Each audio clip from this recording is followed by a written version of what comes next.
কতটুকু ডাকবো তাকে? এই ভবের কোলাহলে আমাদের কিনকণ্ঠের আওয়াজ পৌঁছবে কি তার কর্ণে? শ্রীমদ্ ভাগবত বলছেন তোমাকে ডাকতে হবে না, তুমি কেবল কান পেতে শ্রবণ করো। কার কথা শ্রবণ করো? ভগবানের লীলা মাধুরী, সেই সকল ভক্তের কথা শ্রবণ করো যে সকল ভক্তরা জীবন যৌবন সঁপে দিয়েছেন ভগবানের চরণে। সেই লীলা মাধুরী শ্রবণ করতে থাকো। শ্রবণ করতে করতে দেখবে কর্ণের বধিরতা ঘুচে যাবে, চিত্ত মার্জন হয়ে যাবে। তখন জগৎ পিতা কৃষ্ণ যে তোমাদের ডাকছেন সেটি তখন কর্ণ কুহরে গোচরিত হবে। লীলা পুরুষোত্তম বৃন্দাবনেশ্বর যে বংশী বাজাচ্ছেন সেই সুর কর্ণে গোচরিত হবে। কেবল শ্রবণ করতে থাকো ভগবানের লীলা। ভগবানের লীলার এত শক্তি, যেখানে ভগবানের লীলা আস্বাদন হয়, ভগবানের অপ্রাকৃত লীলা মাধুরী আস্বাদন হয়। ভগবান নারদ কি বলছেন, বৈকুণ্ঠে আমাকে সবসময় পাবে না, যোগীদের হৃদয়ে আমাকে সর্বদা পাবে না, কিন্তু নারদ আমি একটি জায়গায় তোমায় প্রতিশ্রুতি দিচ্ছি সর্বদা আমাকে প্রাপ্ত হবে। আর সেই জায়গাটা হচ্ছে যেখানে আমার ভক্তগণ আমার লীলা মাধুরী আস্বাদন করবে। আমার ভক্তগণ যেখানে আমার গুণকীর্তন করবে, আমি এই জায়গায় সতত থাকবো। এখানে আমি অবশ্যই থাকবো, আমি তোমায় প্রতিশ্রুতি দিচ্ছি। তাহলে আমাদের উচিত কেবল ভগবানের সেই লীলা শ্রবণ করা। এখনো ভগবান সেই দিব্য লীলা করছেন। কোন কোন ভাগ্যবান জীব দেখিতে পারে। এই আপনাদের এখান থেকে গিয়ে আমি 14 দিনের জন্য একটু ভজন করার জন্য বৃন্দাবনে যাব, রাধা কুণ্ডে যাব। সেই বৃন্দাবন অপ্রাকৃত লীলা নিকেতন ভগবানের। আমার মতো অজ্ঞ অদম্পতির তার কি মহিমা উপলব্ধি করতে পারবে? কিন্তু এখনো সতত বৃন্দাবনেশ্বর লীলা বিলাস করছেন। কোন কোন ভাগ্যবান জীব সেটি দর্শন করতে পারছে। আপনি ভাবুন,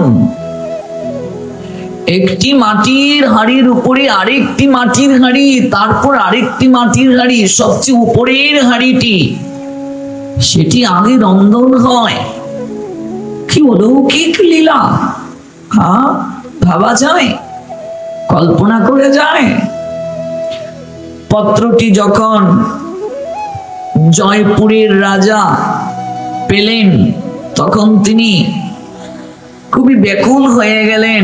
তার স্ত্রী পদ্মাবতীকে, জয়পুরের রাজা তিনি তার স্ত্রী চন্দ্রাবতীকে বলছেন, চলো চলো একবার ভগবান শ্রী পুরুষোত্তম দেবকে দর্শন করে আসি, একটু মহাপ্রসাদ গ্রহণ করে আসব।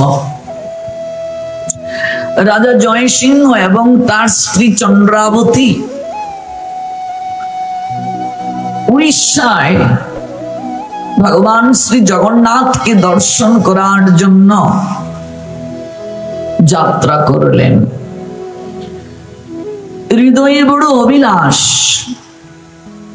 একটু মহাপ্রসাদ গ্রহণ করবেন, ভগবানের আরতি দর্শন করবেন, ভগবান শ্রী জগন্নাথ দেবকে দর্শন করে ধন্য হবেন। উড়িষ্যা পরিদর্শন কালে জগন্নাথ বলদেব সুভদ্রা দেবীকে দর্শন করে সেখানে পূজারীদের শ্রীমুখে যখন মহাপ্রসাদের মাহাত্ম্য শ্রবণ করলেন, যে স্বয়ং লক্ষ্মী দেবী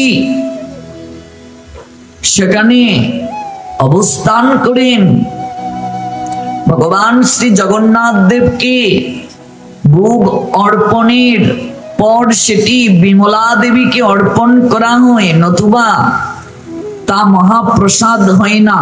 বিমলা দেবীকে মা দুর্গা দেবী। কেন বিমলা দেবীকে জগন্নাথকে নিবেদনের পর ভোগ নিবেদন করা হয়, তার একটা অপূর্ব লীলা আছে। আপনারা চৈতন্য মঙ্গল যখন পড়বেন, চৈতন্য মঙ্গল যখন পড়বেন, সেখানে লোচন দাস ঠাকুর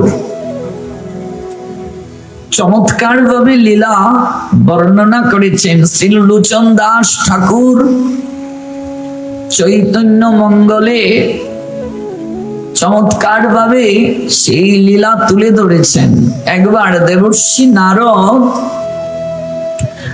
বৈকুণ্ঠে গিয়ে অত্যন্ত একাগ্রতার সঙ্গে লক্ষ্মী দেবীর সেবা করছেন। লক্ষ্মী দেবী কোথায় থাকেন? বৈকুণ্ঠে। তিনি হলেন ঐশ্বর্যের দেবী, ধন সম্পদের দেবী। তবে মনে রাখবেন, লক্ষ্মী দেবী শুধু ধন সম্পদই দান করেন না, তিনি কৃষ্ণ প্রেম ধনও দান করেন। শ্রীমন মহাপ্রভু বলেছিলেন, এই জগতে সেই সবচেয়ে বড় দরিদ্র যে কৃষ্ণ প্রেমধন লাভ করতে পারে নাই। কৃষ্ণ প্রেম ধন বিনা ব্যর্থ দরিদ্র জীবন। এই জগতে তার মতো দরিদ্র কেউ নাই।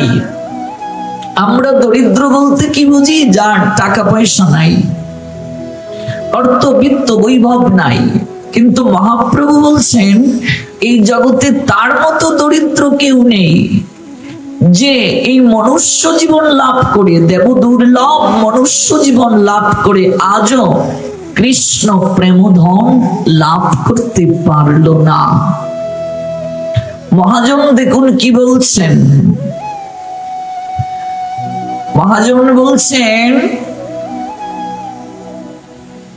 কতেক সুকৃতি ফলে মানুষ উত্তম কুলে,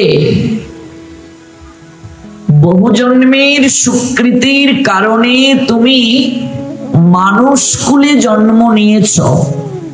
বহু জন্মের সুকৃতি, 9 লক্ষ জলজ প্রাণী, 10 লক্ষ পাখি, 11 লক্ষ কৃমিকীট, 20 লক্ষ গাছপালা, 30 লক্ষ পশু, আর 4 লক্ষ মনুষ্য জন্ম। এই মনুষ্য জন্ম মাঝে মাঝে প্রদান করা হয় সুযোগ, যেন আমরা ভবরূপ থেকে নিষ্কৃতি প্রাপ্ত হই। আসা যাওয়ার যে চক্রব্যূহ, সেখান থেকে যেন আমরা নিষ্কৃতি প্রাপ্ত হই। কারণ এই মনুষ্য জন্মেই ভগবান শ্রী গোবিন্দকে যথাযথভাবে আরাধনা করা যায়, আর কোন জন্মে সেই আরাধনার সুযোগ নেই। কতেক সুকৃতি ফলে মানুষ উত্তম কুলে। তাহলে মানুষ জন্মটা কেমন? বলছেন উত্তম। মানুষ উত্তম কুলে, কারণ এই মানুষ জন্মে বিবেক রয়েছে, আমাদের মনুষ্যত্ববোধ আছে, ভালো মন্দ বিচার করার ক্ষমতা আছে, বাক শক্তি দিয়েছেন ভগবান, যথাযথভাবে মনের ভাব প্রকাশ করার শক্তি আছে আমাদের, ভগবানের গুণকীর্তন করার শক্তি আছে, এই চরণ দ্বারা হেঁটে সাধু সঙ্গে যাওয়ার সুযোগ আছে, মন্দিরে যাওয়ার সুযোগ আছে। আচ্ছা ওমা, একটা কুকুরেরও তো চরণ আছে, আছে কি নেই? পশুর চরণ আছে কি নেই? পাখির চরণ আছে কি নেই? কিন্তু তাদের কি সাধু সঙ্গে আসার সুযোগ আছে? আচ্ছা পশু পাখি তাদেরও বাক শক্তি আছে কি নেই? কিন্তু এমন করে ভগবানের দিব্য নাম করার কি সুযোগ আছে গো? এত চমৎকার ভাবে ভগবানের অপ্রাকৃত গুণকীর্তন করার সুযোগ আছে। আচ্ছা তাদের কর্ণ আছে কি নেই? শ্রবণ করার শক্তি আছে কি নেই পশু পাখির? কিন্তু আমাদের মতো এই যে এত চমৎকার ভাবে কত নীরব একাগ্র হয়ে আপনারা ভগবানের দিব্য লীলা শ্রবণ করছেন, সেই সুযোগটি কি পশু পাখির আছে?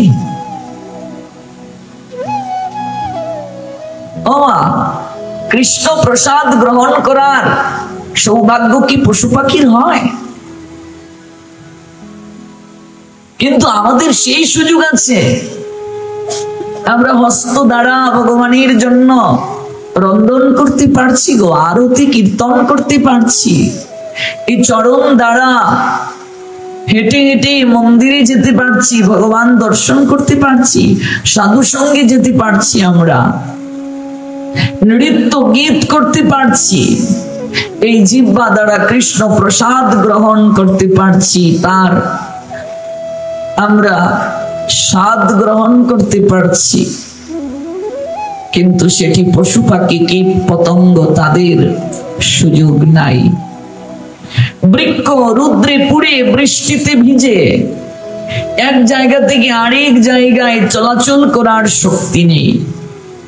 এই মানুষ জীবন লাভ করে যে সাধু সঙ্গে গেল না, হরিকথা শ্রবণ করলো না, মন্দিরে গেল না ভগবান দর্শন করতে, গুরু বৈষ্ণব দর্শন করতে গেল না, একটু নৃত্য গীত করলো না, সে চরণ পেয়েও কি বৃক্ষের মতো? অস্বীকার করার উপায় আছে? চরণ পেয়েও কি সে বৃক্ষের মতো নয়? চরণ পেয়েও যদি চরণের সদ্ব্যবহার না করা যায়, তাহলে তো সে আর বৃক্ষের মাঝে পার্থক্যটা কি গো? নারদ অভিসম্পাদ দিয়েছিলেন, শ্রীমদ ভাগবতে আছে, কুবেরের দুই পুত্রকে, যে তোরা এই দুটো চরণ পেলি, যে চরণ দ্বারা ভগবানের নৃত্য গীত করবে, সাধু দর্শনে যাবে, অথচ সেই চরণ পেয়ে তোরা বেশ্যালয়ে গেলি। আজ রমণী নিয়ে তোরা জল ক্রীড়া করছিস সরোবরের মাঝে। এই বদন পেলি কৃষ্ণ গুণকীর্তন করার জন্য, এই হস্ত পেলি হাতে তালি দিয়ে কীর্তন করার জন্য, আর সে হাতে মদের বোতল তুলে নিলি। আর মদ পান করে রমণী নিয়ে জল ক্রীড়া করছিস, বস্ত্র ত্যাগ করে নগ্ন হয়ে জল ক্রীড়া করছিস। সাধুগুরু বৈষ্ণব দর্শন করার জন্য এই চোখ দিয়েছেন ভগবান, আর এই চোখ দিয়ে সাধু দর্শন করা মাত্র বিন্দু মাত্র লজ্জাবোধ তোদের হয়নি। এই হস্ত দিয়েছেন প্রণতি দেওয়ার জন্য, সাধু দর্শন করেও প্রণাম দিলি না। বৈষ্ণব দেখিয়া জি নানুয়ায় মুন্ড, সেই মুন্ড পড়ে গিয়া নরকের কুণ্ড।